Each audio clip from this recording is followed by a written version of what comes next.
Добрый вечер. Эфир телеканала «Осетия Эрештон» продолжает программу «В итоге». Расскажем о главных событиях уходящей недели. В студии Вячеслав Музаев. И вот основные темы выпуска. Фактически это единственное у нас в республике здание, которое было изначально построено для музея. Во Владикавказе после ремонта вновь открылся музей осетинской литературы. В торжественном мероприятии принял участие глава республики Сергей Миняйло. Все рушится, все вот так вниз падает. Что мне сделать? На прошлой неделе град и ураган оставили без света целые районы, повредили инфраструктуру и сельхозугодья. Последствия масштабной непогоды устраняют до сих пор. Подробнее расскажем в эфире.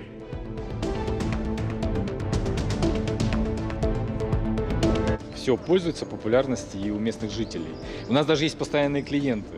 От городской суеты в горы. Семья Соколовых недавно переехала в Северную Осетию, но супруги уже успели наладить быт и даже открыть собственное дело.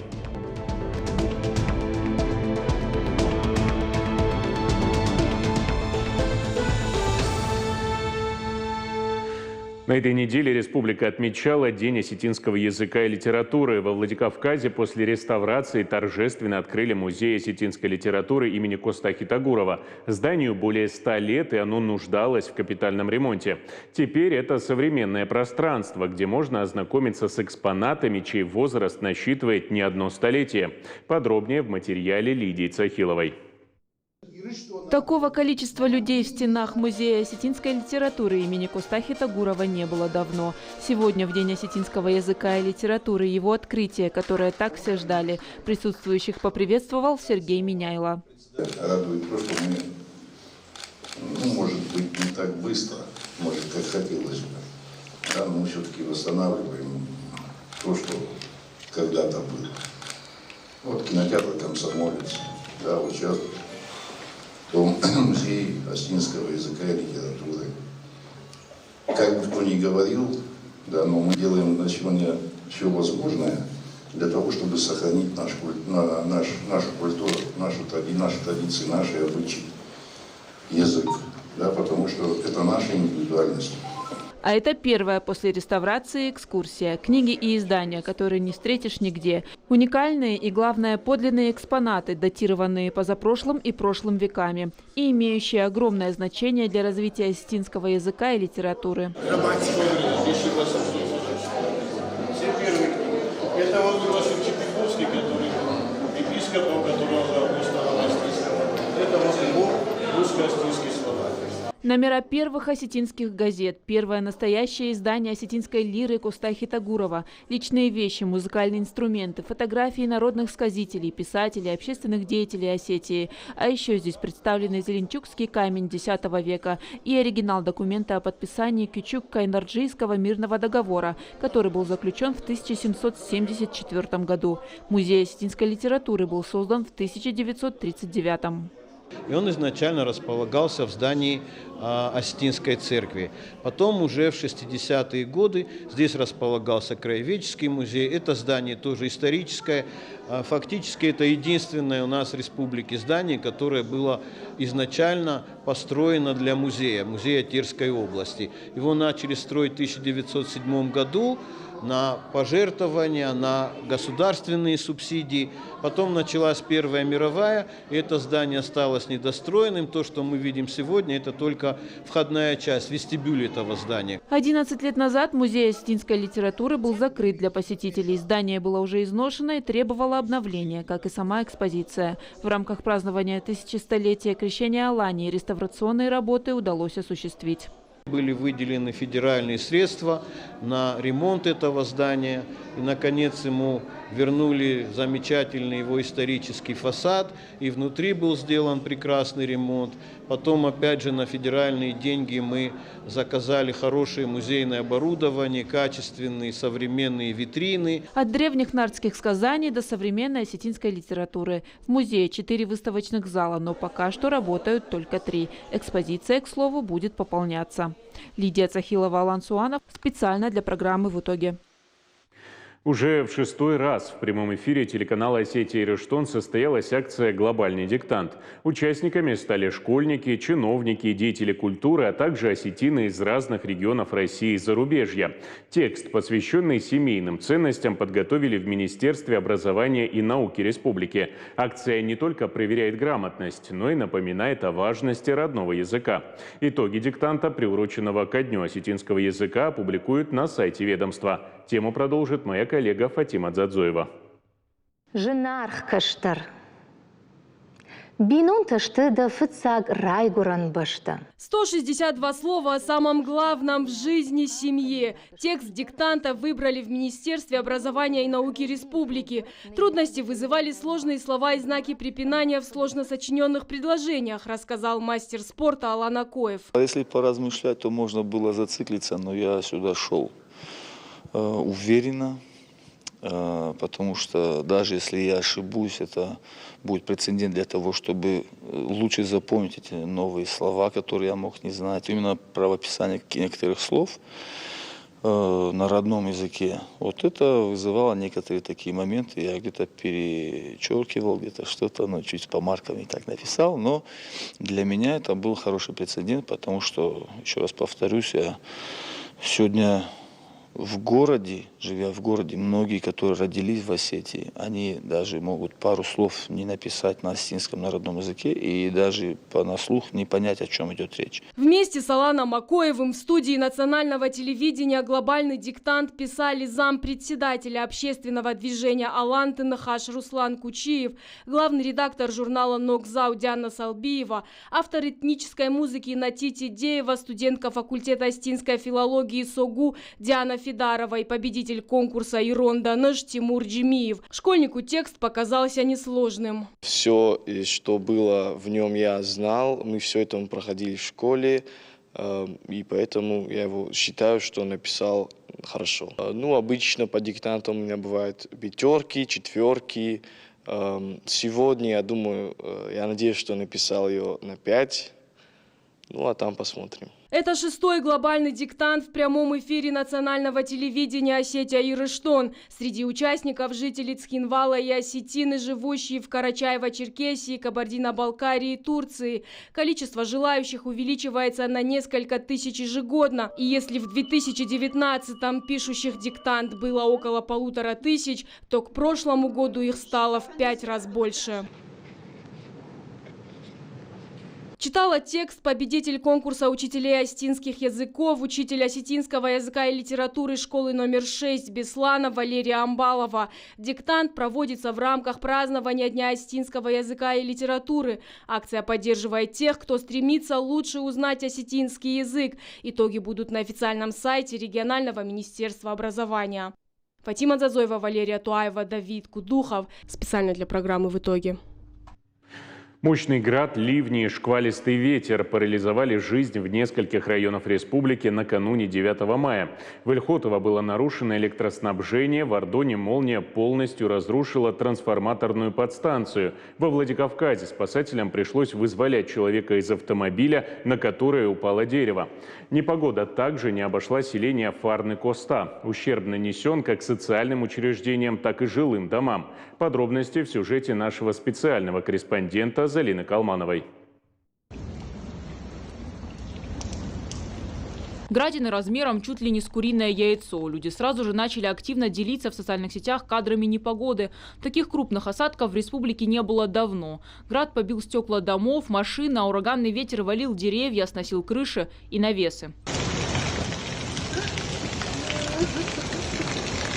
На этом видео хозяйка дома в селении Фарна Лета Дзуцева просто не может сдержать эмоций. Град буквально уничтожил крышу ее дома. Весь шифер теперь в огромных дырах. Его нужно полностью менять. Повреждена и проводка. Практически 3 дня Лета провела без интернета и связи. Самостоятельно отремонтировать крышу и даже закупить новые материалы женщина просто не в состоянии. Не позволяет здоровью. Я что могу, то я как-то поддерживаю чистоту. Вот как здесь покрасить? Все рушится, все вот так вниз падает. Что мне сделать? Я просто... У меня, я говорю, 3 дня давление было 180. За последние 2 года после операции у меня такого не было.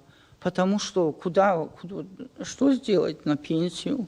А лето обращалась в администрацию. Там только подсчитывают весь ущерб, который нанесла непогода. Могут ли жители пострадавших домов рассчитывать на компенсацию, пока тоже непонятно. Он мне ответил так: а лето, у тебя страховка дома есть? А у кого она есть? Редко у кого есть. Тогда ты частный дом, это у тебя частный дом. У нас и клуб сгорел, что очень печально, и много, говорит, пострадавших, около 50 дворов. Поеду к Меняйло Сергею Ивановичу, если он добро даст, поможем. Если смогу, помогу.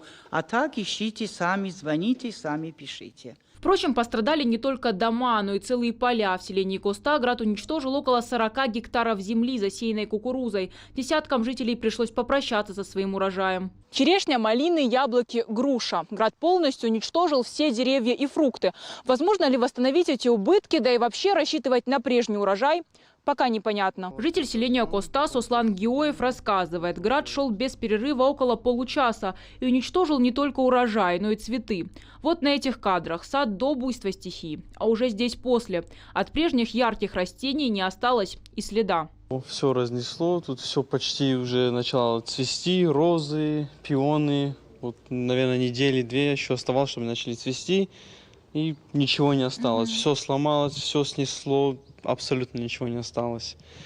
Убытки, конечно, колоссальные. Так, по суммам не почитаешь, потому что это все со временем, это все очень долго здесь растет. И, урожая сегодня в этом году уже не ждем. В зону бедствия попали сразу несколько районов республики. Ильхотово, Фарн, поселок Заводской, часть Владикавказа и Беслан. Последствия непогоды жители до сих пор продолжают устранять. Зарина Калманова, Александр Левченко, Элита Кокоева. Специально для программы «В итоге». В ночь на 9 мая во Дворце культуры селения Фарн произошел сильный пожар. В результате здание практически превратилось в груду обгоревших руин. Сильно пострадал актовый зал. Там обрушилась крыша, сгорели сцена, кресла и оборудование. После капремонта Дворец культуры возродили всего 5 лет назад, а теперь объекту вновь предстоит масштабная реконструкция. Первые кадры с места происшествия. 9 мая около половины 4 утра. Сотрудники МЧС пытаются ликвидировать пожар в Доме культуры селения Фарн. Но пламя распространяется слишком быстро. За короткое время огонь охватывает весь актовый зал.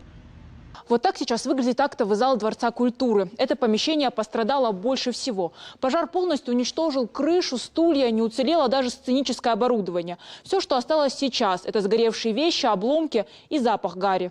К счастью, в это время в помещении не было людей. Специалистам удалось спасти лишь административную часть здания. Уцелели костюмерный и архив Дома культуры. Все обстоятельства произошедшего еще выясняют. Но по предварительным данным причиной могло стать короткое замыкание. Как раз накануне на Фарн обрушился мощный ураганный ветер и град. По словам главы села Заура Галуева, возможно, именно он повредил проводку.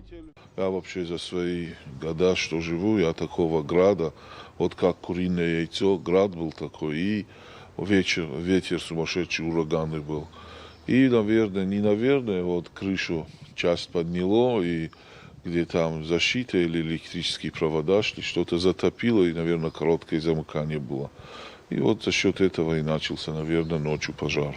У Дворца культуры большая история. Здание всегда было местом притяжения для местных. Около 20 лет оно пустовало, а 5 лет назад его снова открыли после масштабного капитального ремонта. Это событие стало особенно значимым для всех местных ребят. Здесь занимались около 150 воспитанников и работало 6 направлений. С соседних сел, с Беслана, с Коста к нам приезжали. Дети ходили, и еще они с большим удовольствием ходили. Они здесь занимались, насколько я знаю, гармошкой, танцы осетинские были. Они выигрывали уже маленький промежуток времени, ходят они год, может, полтора, 2 максимум. Они уже республиканский конкурс, и вот эти все выигрывали. Общий ущерб только предстоит подсчитать, но уже сейчас можно предположить. На полную реконструкцию Дворца культуры понадобится не меньше 50 миллионов рублей. И восстанавливать здания, конечно, будут. Сейчас специалисты начали разработку проектно-сметной документации. Рассматривают возможность включить объект в один из нацпроектов уже в этом году. Руководство района уже делает все для того, чтобы в ближайшее время включить Дом культуры в нацпроект «Семья». Там сегодня в нацпроект «Семья» входит нацпроект «Культура».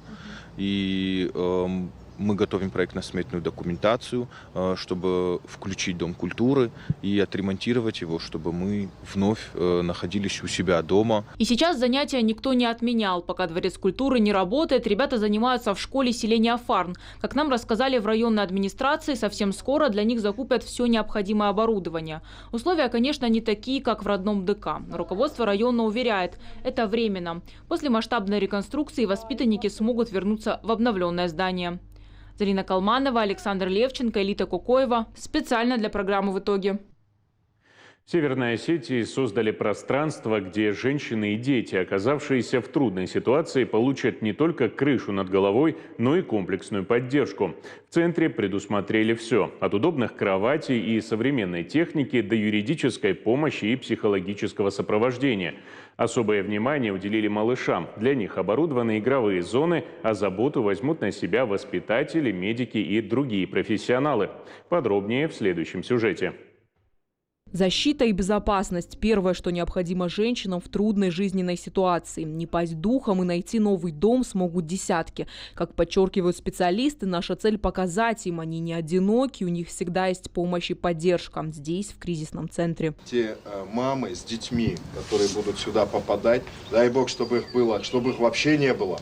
Но если они сюда попадут, я знаю, что данный коллектив окажет им безграничную заботу, и они будут знать, что они нужны. Для этого подготовили все необходимые условия. Комфортная мебель и новая техника. Кровати, микроволновки, утюги, чайники, телевизоры, фотоаппараты. А для маленьких жителей игровые комнаты. С ними будут заниматься десятки специалистов. Опытные психологи, воспитатели и медсестры. Юристы помогут восстановить документы, а социальные работники разберутся с государственными выплатами. Все прошли профессиональную подготовку и стажировку. Разместить в центре смогут 4 семьи. Новорожденного ребенка мы можем поместить ее сюда, и здесь до 1,5 лет исполнения ребенку, пока она не сможет выйти на работу и обеспечивать себя и своего ребенка, она может находиться здесь. Поэтому у нас есть и коляски, и детские кроватки. Детские кроватки, коляски, ходунки, столики для кормления и многое другое. В центре также откроют пункт проката первой необходимости. Люди смогут взять все, что им нужно, но только на время. Ими также могут пользоваться жители отделения. Здесь есть действительно все. Они смогут начать жизнь с чистого листа, без препятствий и проблем, а главное – вместе со своими детьми. Эти женщины имеют возможность не разлучаться со своими детьми. То есть здесь будут не только женщины, но это будут женщины именно с детьми, чтобы сохранить вот эти кровно-родственные связи, чтобы не рушились привязанности между матерью и ребенком. И, как вы знаете, когда ребенок вместе с матерью, она все-таки чувствует себя более лучше, безопаснее и, скажем так, лучше идет на восстановление. Это первое кризисное отделение для женщин с детьми в нашей республике. Работы предстоит много, специалисты надеются, что расширение не потребуется. Но если возникнет необходимость, помогут всем нуждающимся. Ведь только вместе мы можем подарить им новую и, самое главное, безопасную жизнь. Алена Агаева, Арсен Дудаев. Специально для программы «В итоге». Сейчас небольшая реклама, после продолжим выпуск.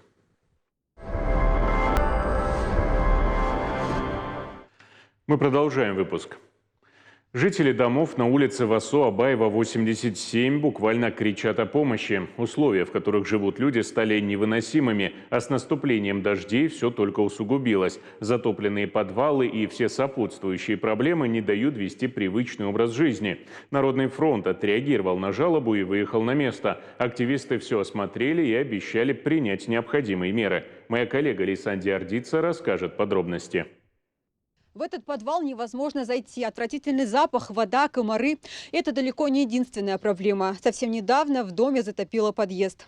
Отсюда в дом тянет сыростью, а на стенах плесень и грибы. С нашествием комаров люди устали бороться. Говорят, насекомые размножаются из-за протечек трубы в подвале. Именно в таких условиях вынуждены находиться жильцы дома на Васо Абаева. Жизни нам никакой нету.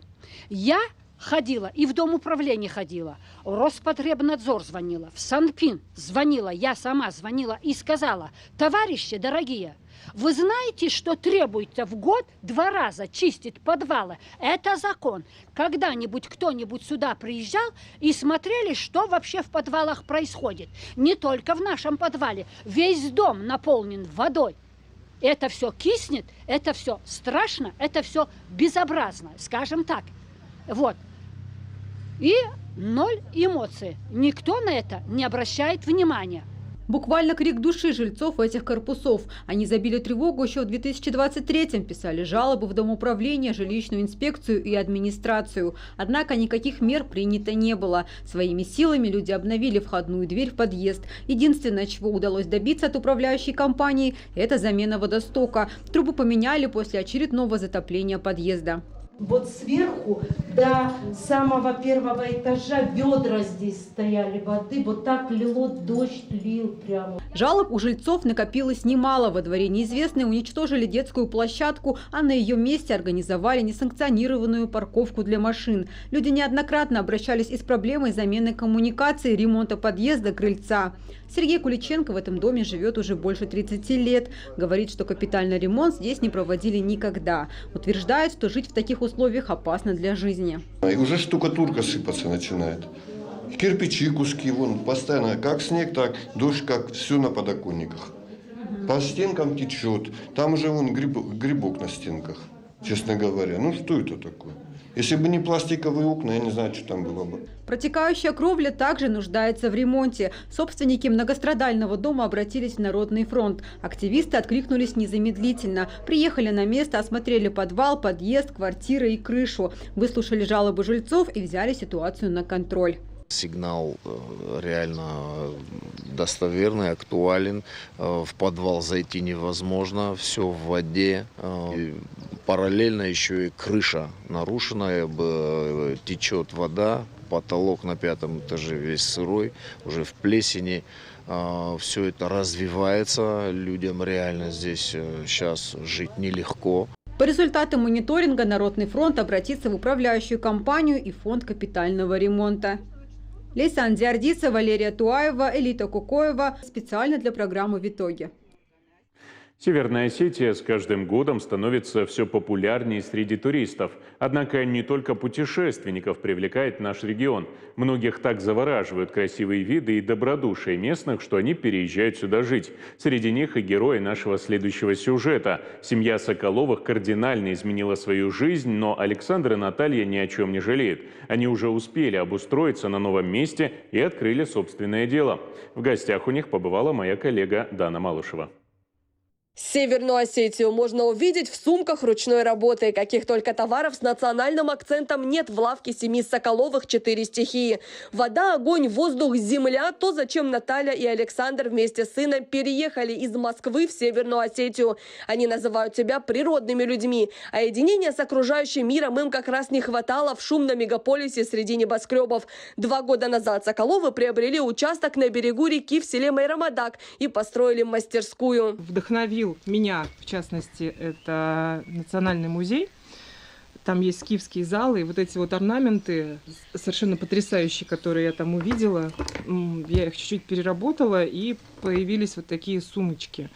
Они тоже этнический орнамент, мы видим здесь сюда джутовая ткань. Не креативить в Северной Осетии невозможно, говорит Наталья. Вокруг много талантливых людей, артистов, музыкантов, писателей, тех, кто по-настоящему вдохновляет. В Москве Наталья и Александр занимались дизайном интерьеров 25 лет. Они строили и ремонтировали дома под ключ, проектировали чужие идеи, а хотелось свои. Теперь в родной им республике Соколовы развивают 2 семейных бизнеса. Лавка с изделиями в национальном стиле, больше для души. И когда вы открываете подобный блокнот, уже происходит какое-то волшебство. Вот это, допустим, бумага из лепестков чайной розы. Ее видно. Вот они, лепестки сами. В основе лежит рогоз. И мы довольно долго добивались именно этой эластичности, чтобы она не ломалась. Блокноты – товар номер 1 в семейной лавке. Местные приезжие за раз скупают всю партию уникальных записных книжек. Обложка из волокон крапивы, а внутри бумага ручного литья из горных трав, к примеру, лаванды. Ее Соколовы делают сами по семейному рецепту, который Наталья разрабатывала 3 месяца. Листья того же лопуха сначала варят часов 5, потом сушат. Запах высокогорья буквально запечатывают. Листая такой блокнот, будто оказываешься наедине с природой. Данный вариант, вот именно этот лист бумаги, он сделан из лопуха. Ну, просто обычный лопух. Большие листы, которые. Вот так она выглядит. Дальше она уходит под пресс, и в итоге получаются вот такие листы бумаги. Блокноты ручной работы особенно нравятся творческим людям, тем, кто в них записывает стихотворения, делает зарисовки, оформляет фотографии. Задача быстро изготовить и срочно продать нет. Мастерская для Соколовых больше про медитацию. Все-таки за ней они приехали в Северную Осетию. Семейное гнездышко искали в разных регионах России. Крым, Адыгея, Краснодарский край. Но именно в нашу республику влюбились с первого взгляда. Головокружительная природа, которой больше нет нигде. Еще один популярный товар – свечи с натуральными травами и эфирными маслами. В зависимости от того, какие травы находятся внутри, мы их назвали. Потому что если заглянуть вглубь веков, у каждой травки было свое назначение, каждая трава там имела свои какие-то функции и так далее. И вот их же раньше использовали даже для того, чтобы поджечь и окуривать там помещение. После переезда семья столкнулась с нашим влажным климатом. Вещи в шкафу быстро сырели. Проблему решили ароматическими саше. Мешочки с лепестками чайной розы, лавандой, розмарином, ароматическим маслом и гималайской солью. Она и впитывает лишнюю влагу. Браслеты из натуральных камней, открытки. Семья еще думает, что добавить в ассортимент. В горах Северной Осетии Наталья Соколова увидела женский образ. Сильный, величественный, но скромный, как настоящий осетинка. Это, кстати, рисунок на акварельной бумаге из натурального хлопка. Северная Осетия – регион туристический, а у гостей всегда есть запрос на товары в национальном стиле. Лавки Соколовых всего лишь год, но место уже пользуется популярностью. В Аланию семью привел из зов предков. Бабушка и дедушка мамы Натальи из Алагирского района. Александр – коренной москвич, но и у него есть общее с нашей республикой. Моя мать по ее девичьей фамилии Макеева. Вот, соответственно, дедушка у меня, кстати, Макеев, он дошел до Берлина, ушел он в 17 лет, прибавив себе год, фронтовой разведки служил, очень, я вот до сих пор его вспоминаю, очень боевой всегда он был по характеру, да, что тоже можно отнести к Северному Кавказу, да, такая воинственная горячая кровь. Волшебную лавку семьи Соколовых можно найти на ярмарке народных художественных промыслов по выходным в центре Владикавказа. Магазины с осетинским акцентом открываются на проспекте Мира у входа в Национальный музей. За блокнотами очередь. Одна женщина рассказывала, что она там начала записывать какие-то свои желания, потом подруге рассказала, подруга начала в ее же блокнот записывать желания, и, в общем, и так покатилась, и там соседка уже, а ну, принеси ко мне свою книжечку, мне надо желание там загадать и так далее. Ну, в общем, необычная она, а именно потому, что она живая. Может быть, и бывают моменты, когда мастерить просто нет желания, но всегда спасают горы, рассказывают Соколовы. Семья уверена, от Большого Кавказского хребта исходит неимоверная сила, которая заряжает творчеством. Мы, конечно, были больше нацелены на гостей республики, да, то есть на туристов, но мы очень удивились, что все пользуется популярностью и у местных жителей. У нас даже есть постоянные клиенты. Соколовы нацелены развиваться во всей туристической сфере. Александр хочет получить лицензию гида-экскурсовода. Вместе с супругой уже разрабатывают маршрут по живописному Алагирскому ущелью. О необычной истории счастливого переезда в Северную Осетию семья рассказывает в социальных сетях. Дана Малышева, Алан Цуанов. Специально для программы «В итоге». Межрегиональный чемпионат по мотокроссу провели во Владикавказе к 80-летию Великой Победы. Приехали гонщики из разных городов страны. Трасса у Красногвардейского моста сложная и зрелищная. Именно поэтому ее ценят участники. За интересными заездами наблюдала наша съемочная группа. Кто оказался самым быстрым, расскажет моя коллега Фатима Дзадзоева. Даже мастерски проходящему препятствия гонщику можно навязать борьбу и вырваться вперед. Мотоспорт непредсказуем. Лидерские позиции меняет один неудачный поворот. Свой маленький байк 9-летний Максим Кайтуков впервые вывел на старт 3 года назад. Путь от ровной медленной езды до круговой змеек оказался недолгим. У меня хорошее ощущение, я вот прям люблю ездить.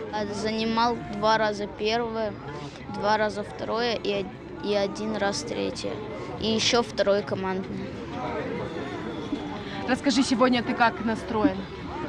Боевой настрой у меня, боевой. Межреспубликанские соревнования, посвященные Дню Победы и участникам СВО, Федерация мотоспорта республики проводит ежегодно. Участников и зрителей угощают солдатской кашей и горячим чаем. Важно, чтобы подрастающее поколение прониклось чувством гордости за великий подвиг нашей Родины. Более 100 тысяч человек ушли, из них половина не вернулась. Это огромная боль, это огромная потеря для такой маленькой республики, как Северная Осетия, Алания. И то, что в память о них проводятся вот эти мероприятия, это очень важно. А самое важное, то, что сохраняется преемственность.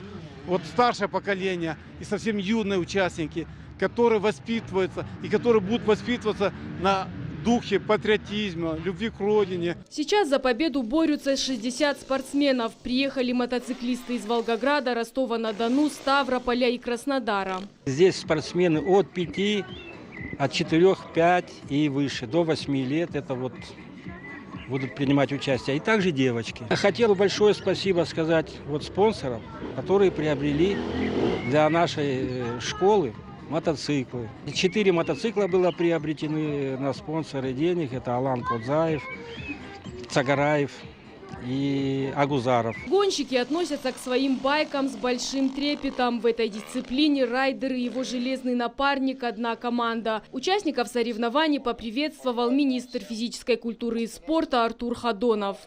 На сегодняшний день это очень актуальная часть мотоспорт.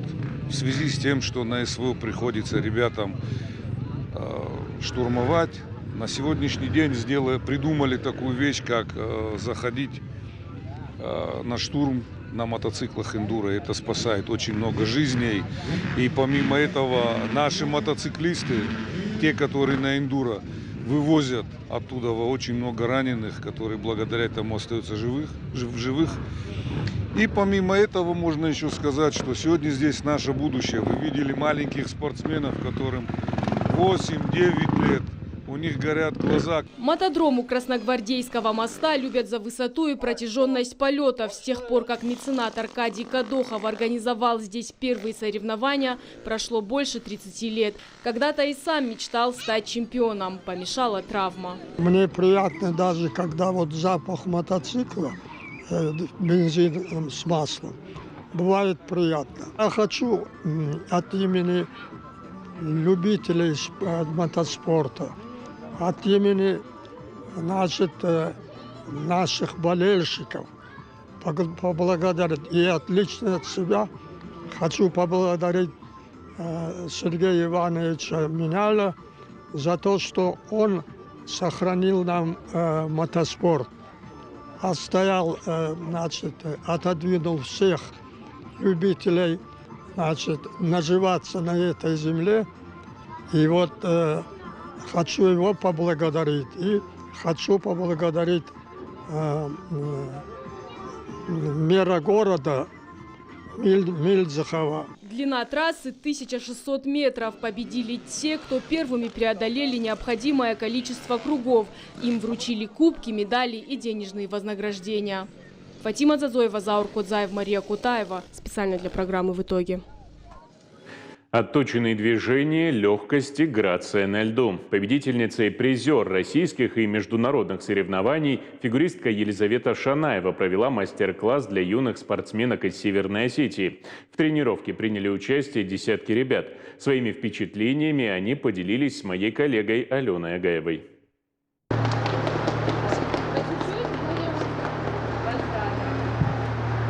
На удачу и яркую победу. С этими словами Елизавета Шанаева вручает подарок юной фигуристке. В этом платье когда-то на лед вышла сама спортсменка, а теперь передает эстафету Инессе. Девочка тренируется почти 10 лет и мечтает попасть в большой спорт. За чемпионкой наблюдала давно, этот день для нее без преувеличения особенный. Мне нравится Лиза Шанаева, мне нравится ее катание. И мне приятно получить от нее подарок. Девушки, а вам как сегодня мастер-класс? Нам очень понравилось. Нравится. Эти горящие глаза говорят сами за себя. Юные фигуристки ловили каждое слово и наставление Елизаветы. Усердно повторяли элементы и тяжелые для них связки. Падали, вставали, снова падали, но продолжали кататься. Несмотря ни на что, двигаться и идти вперед. Вот что девочки вынесли из мастер-класса. Чемпионка терпеливо объясняет, как правильно, и находит подход к каждому. После тренировки дети переполнены эмоциями, уверены в одном – кем они хотят стать и на кого будут равняться. Да, все вместе поделаем волчок, пистолетики, подождите. Тренировка была особенной для всех. Как признается Елизавета Шанаева, дома всегда тепло и уютно. Хотя девушка и живет в Москве, не забывает малую родину. Как только выдается возможность или получает приглашение, приезжает. Это уже не первый мастер-класс, когда понимает, что младшие смотрят, просто не может разочаровать. Захотелось, чтобы дети видели, что в них верят, и они на меня равняются, а я гордо держу голову и выступаю уже не только за себя, но еще и за республику. Быть примером и показать, что это возможно. Главная цель таких мастер-классов. Ледовая арена делает все, чтобы дети не просто тренировались, но и перенимали опыт у лучших спортсменов. У каждого ребенка, кто занимается спортом, должны быть те, на кого он сможет ориентироваться в будущем. Поэтому мастер-классы и визиты именитых спортсменов и звезд очень важны для детей, потому что они могут смотреть и поведение спортсмена, как он себя ведет в обществе, перенимать какие-то элементы. Неделю назад завершился турнир по фигурному катанию. Наши юные спортсмены блистали на пьедестале и показали неплохие результаты. Но они хотят побеждать, и главная цель – золото.